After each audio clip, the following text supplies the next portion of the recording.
Good morning. What a pleasure to be here. Now, I want to ask a question.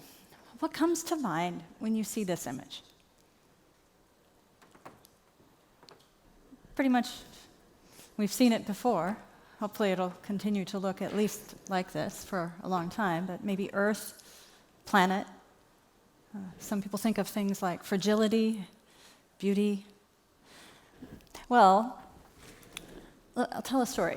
A couple years ago, I was in the planetarium at the Smithsonian with my 2.5-year-old daughter. And we're watching, Journey to the Sun. And it starts as a lot of planetarium movies start. You're on a busy city street in New York, and you do a zoom out on your way to the sun, and you pass an image that looks a lot like this.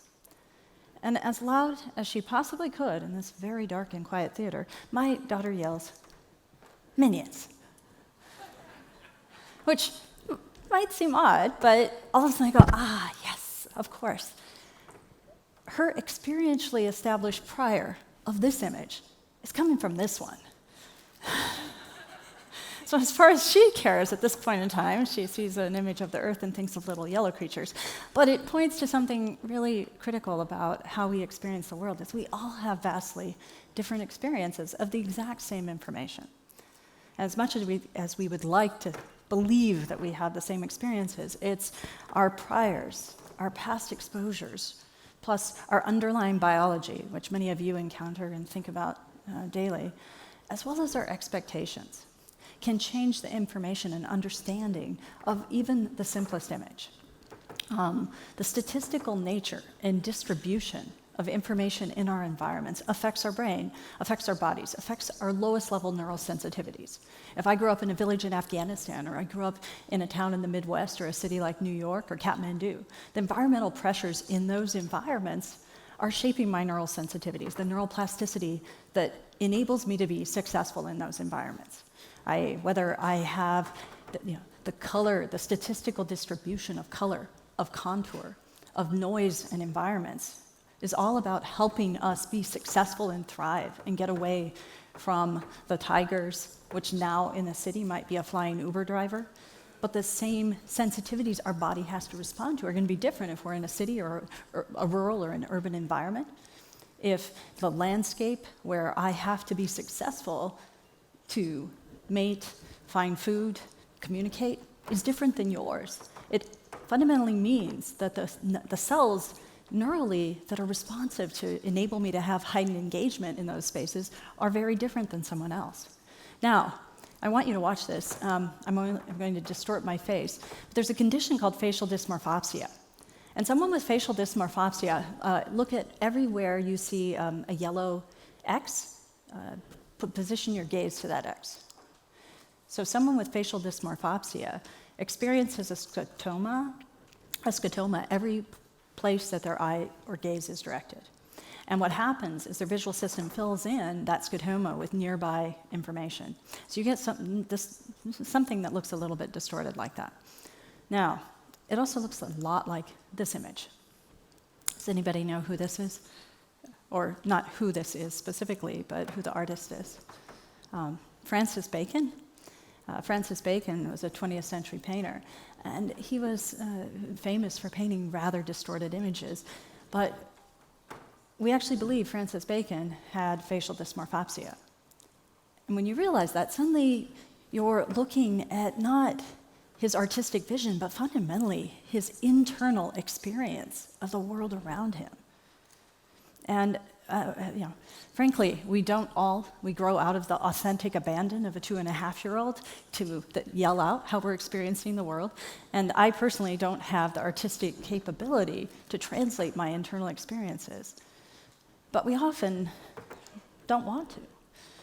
We want to keep our internal experiences to ourselves, as differentiated as they are.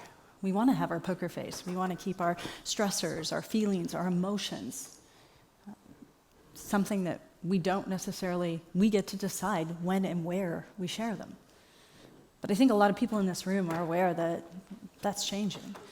Whether you call it our cognitive sovereignty or whatever you choose, technology, the ubiquity of sensors in our environment, machine learning, is changing how the objective signals of our bodies are going to be integrated into our daily lives. We've gone past facial recognition and motion recognition that detects whether I'm feigning a smile by moving and gesturing coarsely with my face to know the authenticity of what I feel. And whether those, the micro-expressions are truly taking me to a particular emotion. The viral meme that I think many of you have heard, which is where we were 15, 20 years ago, was what? Don't get into cars with strangers and don't talk to people on the internet. And today we literally summon strangers from the internet and climb into their cars. But what's driven that change, that transformation, it's convenience. When convenience, and accessibility are on the table for democratizing an experience, we go through massive transformations that we wouldn't necessarily have predicted at that time, and moreover, may challenge the morals we might have had at that point in time. Now, I believe we're in a similar convenience and accessibility revolution with our personal data. The capacity that our sharing and the ubiquity and the longitudinal nature of what our personal data can bring us through the consumer technology that surrounds us is going to transform us in so many ways. So 3 ways that I believe technology is going to impact the interaction we have with both our bodies and with each other are: first, technology-targeted neuroplasticity will make us recover more rapidly, hear more acutely, see more sharply, and think more effectively. Empathetic technology will transform the relationship we have with each other and with the spaces where we work, train, heal, and live. Now, when I say empathetic technology, I'm not talking about avatars that are trying to emulate my emotions. I speak about empathetic technology as something very different. It's about technology using our internal states, our internal experiences as part of the decision driver. So if we think about a thermostat and the evolution of where we've gone with that. 30 years ago, a thermostat, we set a threshold and it came on, or it triggered a behavior of heat or cooling, but it was either on or off. Then we became a little more sophisticated with that, and we were able to program our stories of how we thought we best interacted in our environment and use that space, and you would set it for the week or for a particular day, how it should behave. Today, our devices help us know our stories and optimize our environment for us based on our behaviors and enable us to save resources and save money. But there's a big gap because they're still missing a critical aspect. They don't even know if we're really hot or cold. They don't know what I'm trying to do in that environment. What is my cognitive goal? Am I trying to sleep? Am I trying to be cognitively alert and finish a presentation late at night? Am I trying to heal? Am I training? And how is my body different than yours at that temperature to best achieve that information?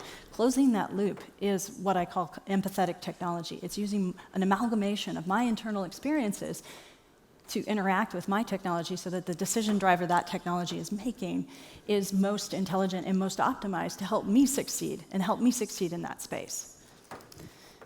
And finally, one-size-fits-all technology will be a thing of the past. Technology will know more about us. We live in an environment of consumer technology that has been built for one demographic. In many cases, I'm not one of them because I am not a man. But what we are starting to see is the scalability that wasn't possible before is being transformed by machine learning, by AI, and by evolution of new sensors to enable technology to actually get everyone on the same playing field. Because where we can standardize how a technology behaves, today we can also standardize how successful it is interacting with a particular individual. Even say, as we age, as we change. Now, ways that these things are happening. We've realized in the last 10 years that the signature of our voice tells a much richer story than it used to. This information, as we change, the information we give off from our voice, from our breath, I'm going to talk about, all of these are part of the digital exhaust that paints a very rich picture of who we are. Something as simple as machine learning algorithms paired with the statistical dynamics of semantic coherence and syntactic complexity, multiple groups have been able to predict the onset of a psychosis within 5 years. Now, this is not about what people say, it's about how they say it. And it extends to so many different clinical diagnoses. Alzheimer's, dementia, looking at a lot of the linguistic patterns, you can see predictions of Alzheimer's sometimes 10 years before typical clinical diagnosis. And this isn't in what people say, it's in the statistical patterns of longitudinal data in how their time utterance, particular common utterances, the timing changes in that data, as well as usage of certain pronouns. Multiple sclerosis, bipolar disorder, diabetes. Diabetes affects the spectral coloration of how someone speaks. These are things that a typical clinical visit you might not notice, but the longitudinal change normalized for an individual enables an unprecedented opportunity to be able to have very differentiated prediction. Heart disease, similarly, you can end up with modulations in certain frequency bands that can be modeled, predicted, but would be individual. Even interpersonal health, some psychologists have used machine learning to be able to, they've gone back and looked at dynamics of conversations between couples and been able to predict the success or cessation of a relationship. Now, it's never about what they say, it's always about how they say it, all right? And where this gets us is that there are many companies starting to look at this, and large companies, small companies. But the important part is devices we have in our homes today that we surround ourselves with will know more about us than we do, and can today, if they were looking at this longitudinal data, predict and understand a lot of information. It's not just our voice, and it's not just about a moment in time. It's about the unprecedented opportunity and time of having longitudinal data of the individual across many different sensors, not just our voice, and being able to look at that. When we think about what it means for the consumer devices in our homes to potentially have insights and know more about us than a typical clinical visit, it transforms opportunities for democratized diagnosis, democratization of personalized medicine. In many cases, I hear a lot of concern over consumer diagnosis. Consumers being worried, trying to learn too much, wanting the opening the door to too much early diagnosis. But there is too much opportunity not to look in those spaces to the people in this room. Now, it's not just our voice, and there are many species that do this every day. They give off deterministic responses to the environments they're in, and we get to see it all the time. Because we're not changing as humans. What's really changing is the ubiquity of sensors and machine learning in our environments. So, for example, this is a spider in my garden, and what I'm doing is singing to it. I'm a violinist, not a singer, but bear with me for a moment, and you'll see what I mean by this.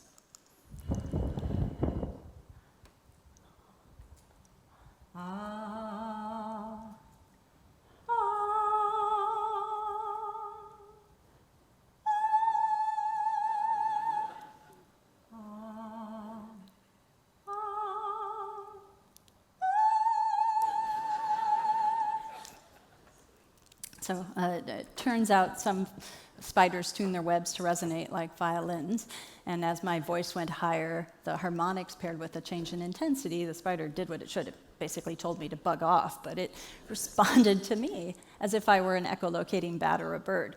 And side note, my daughter now classifies spiders as the kind we touch and the kind mommy sings to. And I felt pretty cool when I was at the playground with her, and this other little boy's like, "Oh, don't go over there, there's a spider." And she's like, "Oh, yeah, my mommy sings to them, we got it."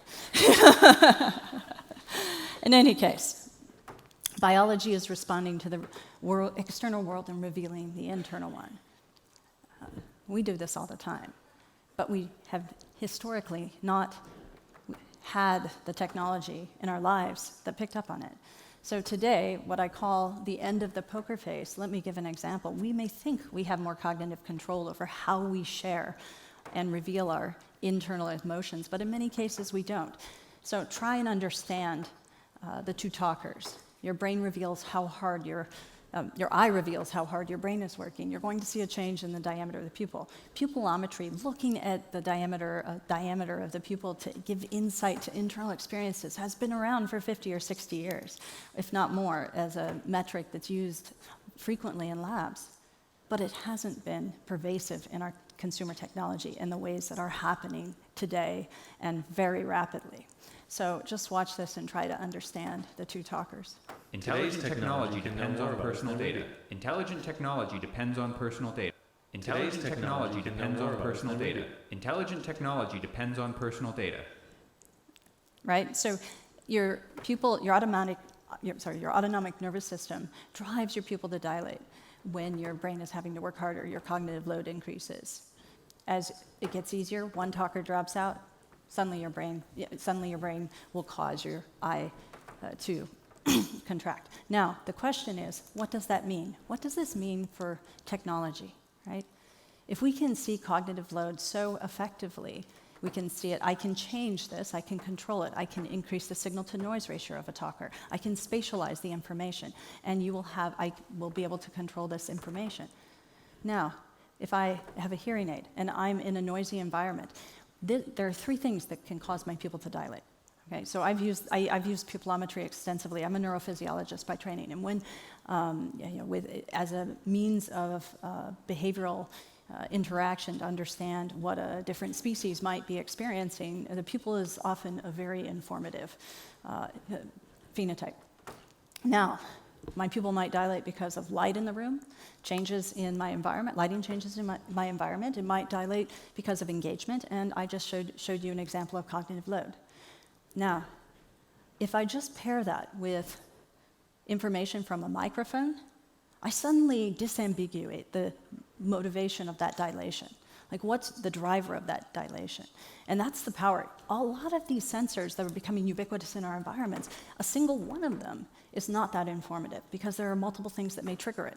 But it's once you start pairing that with other sensors, and sensors that, say, are as easy to use as a microphone and semantic understanding of the information. Now, I take a microphone, I know the environment, I know whether I'm seeing changes in cognitive load. Tracking pupil diameter 15 years ago in a lab was about a $30,000 device if I wanted to have accuracy at the stage that I would use in an academic paper. But today, you're talking dollars, soon cents. Every pair of smart glasses people wear will have a pupil tracker in it can track diameter as well as gaze direction. Now, you extend that to even being able to, in automobiles, you don't have to have glasses on. You can do very well at distance. And suddenly you also start to realize this longitudinal data. So maybe I have a hearing aid on or a hearable device, and I'm in an environment, suddenly the noise changes. I know because of the microphone what type of conversation it is, and I can automatically modify the device based on the shift in cognitive load. So I destigmatize the typical interaction someone has. You have technology interacting based on the user internal experience to drive the success of that technology. And that's what I call empathetic technology. It's closing the loop and it's making it seamless. Now, I also have this longitudinal information of changes in potential cognitive load of this user across time. Suddenly, I start to get great insight when I also pair that with things like the dynamics of the voice that I told you about to maybe pick up on early dementia, early Alzheimer's, because I know certain triggers, certain types of utterances, certain types of questions that shouldn't trigger the same sort of changes in cognitive load. Once I pair that with it's about the amalgamation of the sensors, knowing the noise environment, because that could be what's affecting it. How do I establish norms for the individual, but create the opportunity to gain insight on that user in these ways that are so powerful. Now, something as simple as what we breathe tells our mental and physical wellness. I think many of you are probably familiar with the numerous startups looking at diagnostics that are possible through breath. But what you may not also realize is that your emotional and mental state changes as a dynamic chemical composition between CO2, acetone, and isoprene. When my blood speeds up, when my heart quickens, suspense, all cause a dynamic change in the chemical composition of my breath, and we can see it. So let me give you an example. This is 5 audiences watching the Hunger Games, just looking at the carbon dioxide. Hopefully, the thing you pick up on this image is how consistent these audiences are. Completely different people, different times of day in watching a particular film. Now, has anyone seen Free Solo? Yes, okay, some of you are rock climbers. So Alex Honnold is, it's a great film if you haven't seen it. But we were working with the filmmakers and had them in, and so this is just measuring the continuous differential concentration of carbon dioxide picked up by sensors on the ground, because CO2 is heavier than air, and you can literally see the audience's experience of the film. I wasn't able to attend. I got back the next day, happened to see the trace, and I was like, okay, I can actually see where he's climbing, where he abandons the climb. This is without all the annotation that's been added, obviously. But I can read too. But you can also see the love story, right?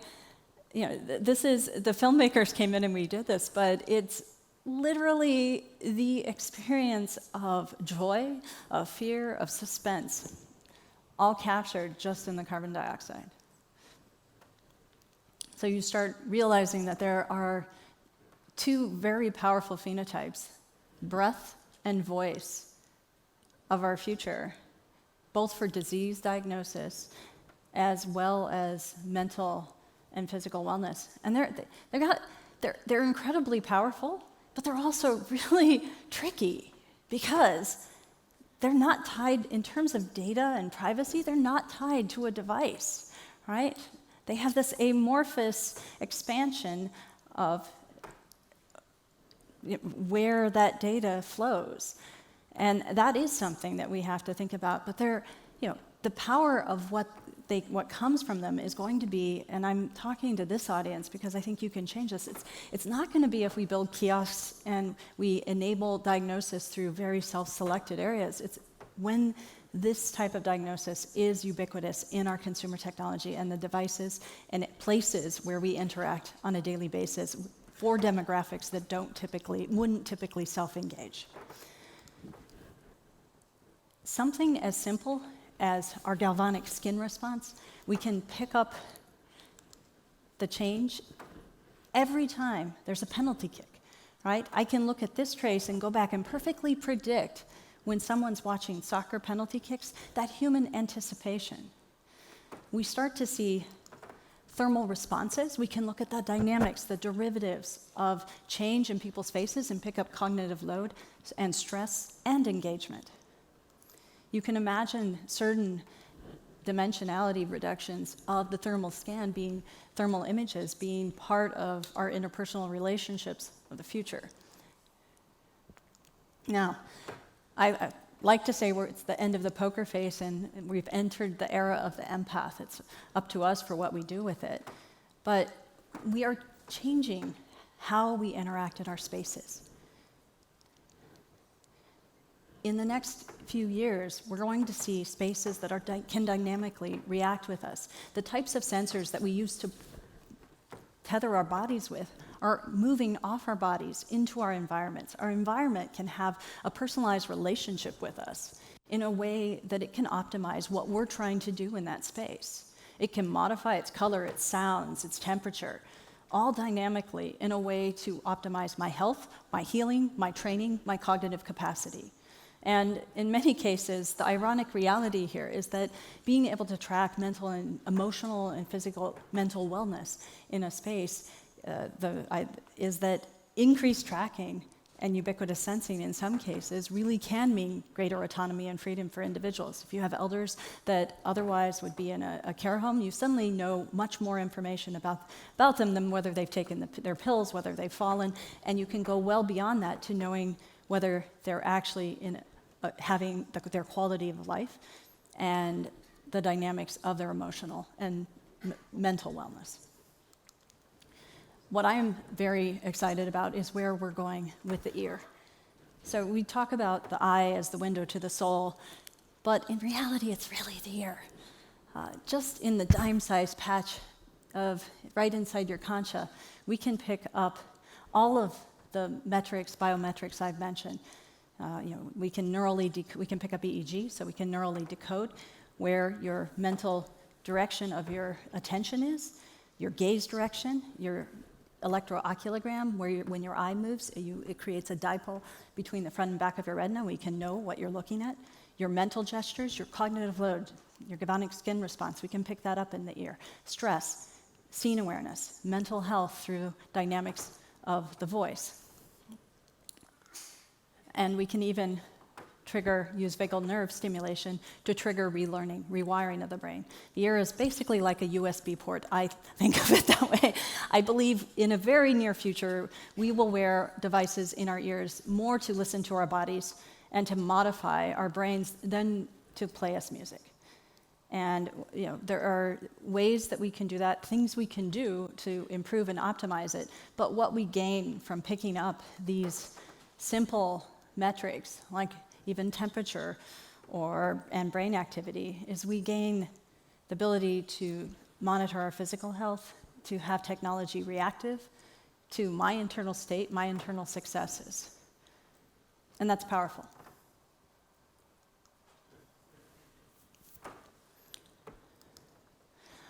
So the last story I want to tell is one about how we interact as humans together. Everything I've been talking about is how do we know things about our bodies, how do we know what we're feeling, how our technology should react to us. But much like today, we're often in spaces together. We're not alone. The power of being human is in the social interactions that we get to have. Now, I spent many of my years in academics working with a particular species, common marmoset. And marmosets are extremely social non-human primates. They're native to the Amazon in Brazil. They have, because they're social and they live in the Amazon, they have a big problem. Problem is that there are trees and foliage everywhere, and they can't see each other. So unlike old world monkeys that you might see in India or in China, where they're very visual because they can interact through facial emotion, marmosets have vocalizations a lot like birdsong. And they also have a very powerful pheromonal system. So the dominant female of a marmoset colony secretes pheromones just based on her mental state that affect the experience of all the other females in her colony. You can take a female out of that colony, the biological experience, but you can take a female out of that colony and put her in the same proximity, but a new role, so a new mental state, and her biology will now change and start affecting the other females.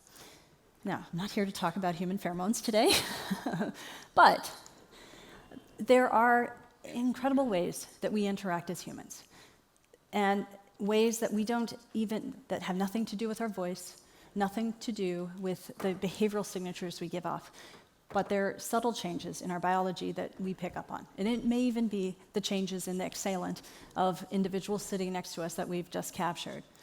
So one of the things we've been looking at is the impact of how experiencing emotion, emotional content, emotional experiences affect individuals when they're nearby or in different spaces, but not interacting, just in the same proximity, the same space much as we are today. And some of the things that we've been able to see is you're going to see the red is neural correlation we're looking at neural correlation and biometric correlations on these two graphs. Blue, this is a controlled study where blue are people in different environments, different spaces alone. The red is they're in the same space and it's all been counterbalanced. So what you're looking at is individuals that are not sitting by each other, but just in the same room. Blue, they're not in the same room. And what you can see is a huge shift in neural coherence when you have an emotional scene. So for example, here's an example of an emotional scene. Out of the way! Out of the way! What have you done? What have you done?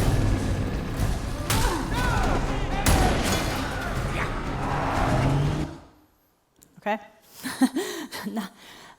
Rather scary, not a great scene, but definitely one that when people are just in the same space, that literal, the throat grab, that literal proximity affects us together. We become more coherent, we synchronize, we feel together.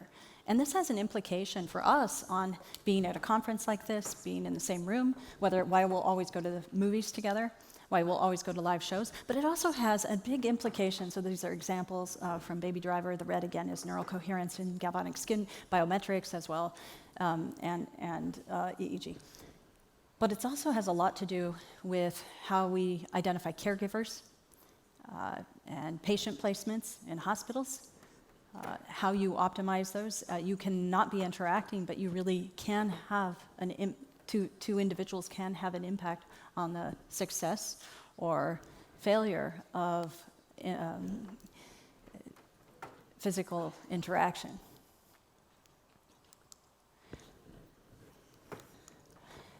All right, so the last thing I'll say is this.